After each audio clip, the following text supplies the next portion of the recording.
बिस्मिल्लाहिर्रहमानिर्रहीम। Atiq Usman official channel के नाजरीन को एडवोकेट मलिक अतीक उस्मान का सलाम हो। आज की इस वीडियो में हम बात करने जा रहे हैं कानून शहादत का एक बहुत डॉक्ट्राइन है कानून शहादत में दी गई रेस्ट जस्टाई की। ठीक है, ये वैसे तो वर्ड आपको कानून शहादत में नहीं मिलेगा,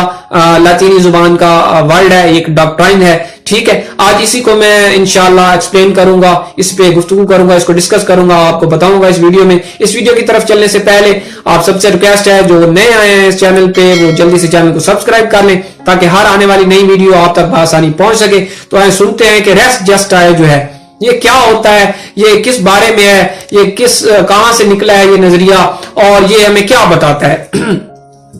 यहां पे हम अगर जाएं, ये आर्टिकल जो है 19 QSO कानून शहादत आर्डर जो है 1984, इसका हम जनाब अगर देखते हैं ना,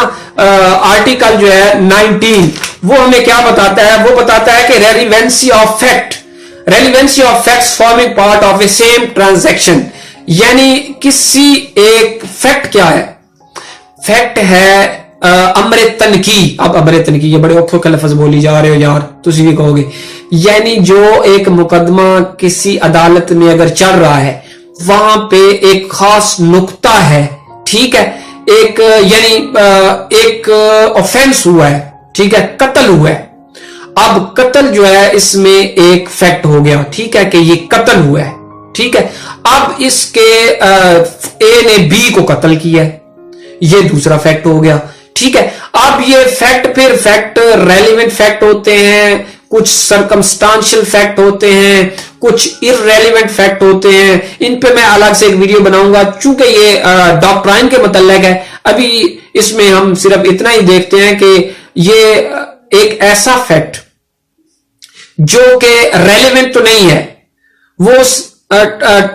जो है अमरे तनकी में तो नहीं आ रहा, लेकिन वो कहीं ना कहीं उसका ताल्लुक जो है इस अमर तनकी से आके मिलता है, आके जुड़ जाता है, इसलिए ये रेलेवेंट हो जाता है। ठीक है, मुझे लगता है मैंने काफी मुश्किल अल्फाज बोल दिए, ठीक है, लेकिन आपकी ये मुश्किल अभी मैं दूर करता हूं एक मिसाल समझाकर। ठीक है, अब मिसाल इस तरह है कि एक जो है औरत, वो जनाब अपने घर में मुर्दा पाई गई। अब वो शादीशुदा थी, उसका खामन से लड़ाई झगड़ा भी रहता था, ठीक है। अब जो ससुरालिये हैं उन्होंने जनाब शक जो है वो अपना जाहिर किया उसके मियां पर, ठीक है, जो औरत जो फौत हुई उसके मियां पर उन्होंने शक जाहिर किया कि ये जनाब इसने हो सकता है हमारी जो ये लड़की है ना, हमारी बेटी, इसको इसने जहर दिया है इसलिए ये मरी है, वरना तो ये बिल्कुल ठीक थी, ठीक है। अब इसका होता है मेडिकल, ठीक हो गया, मेडिकल होता है तो मेडिकल में वाकई ये बात सामने आती है कि जनाब इसको तो जहर दिया गया और फलां जहर दिया गया है, ठीक है। अब क्या होता है कि वो बंदा तो साफ मुकर जाता है, वो कहता है नहीं जी मैं तो प्यार ही बहुत करता था, मैं कैसे इसके साथ ये कर सकता हूं, मैं क्यों इसको जहर दे सकता हूं, ये तो पता नहीं इसने खुद से खा लिया होगा। अब जनाब एक बंदा उनमें से जो है उनका रिलेटिव है या उस बंदे का जानने वाला है, वो जनाब इस जो ये शौहर है उस औरत का, उसको देखा उसने कि वो एक मेडिकल स्टोर से या जहां से ये ड्रग्स मिलती हैं वहां से वही जहर जिसका जो है पोस्टमार्टम में आया कि जनाब इस औरत की जो डेथ हुई है वो इस जहर की वजह से हुई है, ठीक है। तो अब ये बंदा जो है इसको किसी ने वही जहर एक मेडिकल स्टोर से खरीदते देखा, तो अब चूंकि ये डायरेक्ट तो नहीं है उसके रेलिवेंट, ठीक है, किसी ने देखा नहीं उसको जहर देते हुए, जहर पिलाते हुए, किस तरह उसने जहर दिया या वाकई दिया या नहीं दिया, लेकिन ये बात तो अब शक थी। अब शक उन्होंने किया, लेकिन इसको पक्का साबित करने के लिए ये बात फिर सामने आ जाती है कि ये बंदा जो अगर मेडिकल स्टोर से ये जहर ला रहा है तो भाई ये क्यों ला रहा है, आखिर वजह क्या है, और फिर ये वही जहर जो है इस औरत में निकल रहा है, ठीक है। ये है जनाब रेस्ट जस्टाई, ठीक है, यानी ये ऐसे फैक्ट्स होते हैं जो कि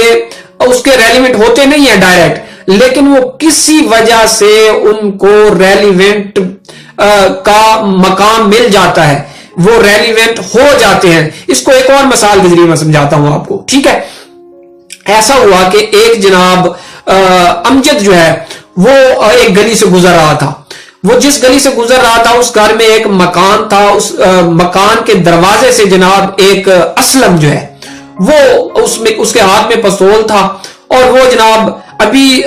وہ امجد دور تھا تو اس نے ایک اندر سے آواز سنی, اسی گھر کے اندر سے, جہاں سے یہ اسلم جو ہے پستول کے ساتھ گھبرائے ہوا باہر نکلا اور وہ وہاں سے بھاگتا ہوا اس نے دیکھا. ٹھیک ہے, اب امجد نے تو اندر جب وہ جاتا ہے, خیر امجد جب وہاں پہ مکان پہ آتا ہے, مکان پہ اندر آ کے دیکھتا ہے تو ایک بندہ جناب لہو لہان ہے, اس کو گولی لگی ہوئی اور وہ مر چکا ہے. ٹھیک ہے, اب یہاں پہ ڈائریکٹ اس بھائی نے نہیں دیکھا, یعنی امجد نے اسلم کو فائر مارتے ہوئے, اندر جو مرا پڑا ہے وہ اس کو عمران کر لیتے ہیں. ٹھیک ہے, عمران کو ڈائریکٹ فائر مارتے ہوئے, فائر کرتے ہوئے تو اس نے نہیں دیکھا امجد نے. ٹھیک ہے, لیکن جو اس نے کیا دیکھا, اس نے دیکھا کہ اندر فائر ہوا, اس نے سنی آواز, اور یہی جو ہے اسلم, اس کے ہاتھ میں پستول تھا, یہ اسی کمرے سے باہر نکل رہا ہے, اسی گھر سے باہر نکل رہا ہے اور گھبرا کے وہاں سے جا رہا ہے. تو اب یہ 100% یہ شک تو جاتا ہے کہ یہاں پہ کوئی اور بندہ بھی نہیں ہے, یہاں سے اسلم ہی نکل رہا ہے, اس کے ہاتھ میں پستول بھی ہے, گھبرایا ہوا بھی ہے, اور اب یہ امجد اندر گیا تو اندر اس نے دیکھا تو یہ جناب عمران مرا پڑا ہے, اس کو لہو لہان پڑا ہے, فائر لگا ہوا ہے. اب یہ دیکھیں, اب وہ ڈائریکٹ تو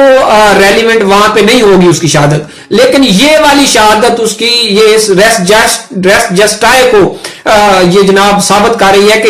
یہ جو ہے یہ بات ثابت کرنے کے لیے اب یہ سرکمسٹانشل ایویڈنس میں بھی آ رہا ہے کہ یہ جناب اس نے, چونکہ کوئی اور بندہ بھی وہاں پہ نہیں تھا, وہاں سے فائر کی آواز ہوئی, پستول بھی اس کے اسلم کے ہاتھ میں تھا, امجد یہ تینوں چیزیں دیکھ رہا ہے کہ اس گھر سے نکلتا ہوا اس کو دیکھ رہا ہے, ہاتھ میں پستول ہے اور گھبرایا ہوا ہے, اور اندر جب گیا تو بندہ بھرا ہوا ہے. اب یہ ڈائریکٹ ایویڈنس تو اس نے نہیں دیکھا, اس کے سامنے, اس کی آنکھوں کے سامنے تو اس نے فائر نہیں مارا, لیکن اس نے آواز سنی, اس کو گھبراتا ہوا, اس کے ہاتھ میں پستول تھا, وہاں سے وہ نکلتا ہوا دیکھا. اب یہ ریلیونٹ تو ہو گیا اس کے. ٹھیک ہے, یہ یعنی یہ والی جو پوائنٹ ہے, یہ ریلیونسی, اس طرح کی ریلیونسی جو ہے, اس طرح کی جو شہادت ہے, جو ایویڈنس ہے, اس کو ریس جسٹائے کہتے ہیں. ٹھیک ہے, اس کو جو کیو ایس او کا قانون شہادت آرڈر 1984 کا جو آرٹیکل ہے 19, ٹھیک ہے, وہ ڈیفائن کرتا ہے. وہ جو ڈیفائن انگلش میں کرتا ہے وہ آپ کو میں نے اردو میں مثالوں کے ساتھ, اور مجھے امید ہے کہ یہ میں نے آسان الفاظ میں آپ کو سمجھایا, آپ کو سمجھ آ گئی ہوگی. سیم وہ الفاظ تو میں نے نہیں بتائے جو بک میں تھے, چونکہ وہ سمجھ سے بالا تاری ہیں عام بندے کے. ٹھیک ہے, اور ویسے بھی انگلش میں ہے, تو میں نے اردو میں بتایا اور آسان مثال کے ذریعے سمجھایا. امید ہے کہ یہ چھوٹی سی ویڈیو آپ کے لیے بہت فائدہ مند ثابت ہوگی اور آپ کو یہ ڈاکٹرائن سمجھنے میں بہت مدد دے گی. تو ملتے ہیں ایک نئی ویڈیو کے ساتھ, اس وقت تک اللہ حافظ.